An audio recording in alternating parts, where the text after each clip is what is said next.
بے شک نماز بھی ساتھ دیتی ہے، دنیا سے قبر تک، قبر سے حشر تک، اور حشر سے جنت تک۔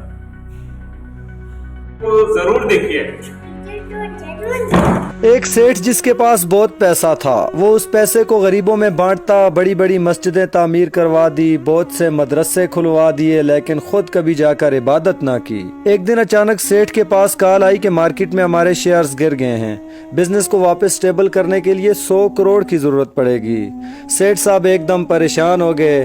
بہرحال اگلی صبح سیٹھ صاحب بھاگے بھاگے سیدھا مسجد پہنچے۔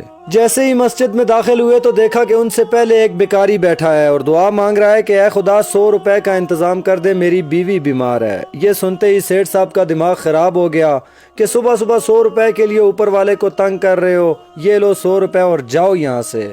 اب بیکاری خوش ہو گیا اور بولا واہ کیا بات ہے مولا، تو نے تو پہلی بار میں ہی دعا قبول کر لی۔ اب سیٹھ صاحب بیٹھے اور دعا کرنے لگے، اے خدا 100 کروڑ کا انتظام کر دے، بہت مشکل میں پھنس گیا ہوں۔ آواز آئی دیکھو بیکاری سے تو تم نے پیچھا چھڑوا دیا، اب تمہارا پیچھا چھڑوانے کے لیے تم سے بھی بڑا بیکاری ڈھونڈنا پڑے گا جو تجھے آ کر 100 کروڑ دے گا۔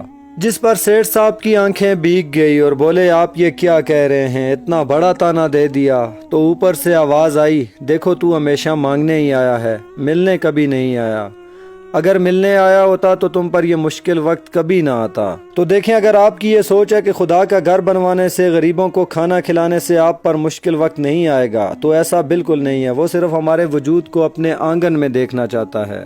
اسے کوئی ضرورت نہیں کہ تم کتنی مسجدیں بنواتے ہو، کتنے لوگوں کو کھانا کھلاتے ہو، کیونکہ وہ سنتا اس کی بھی ہے جس کے پاس دینے کو کچھ نہیں۔ اگر کچھ چاہیے تو مانگنے سے پہلے اس سے جا کر ملنا ضرور پڑے گا۔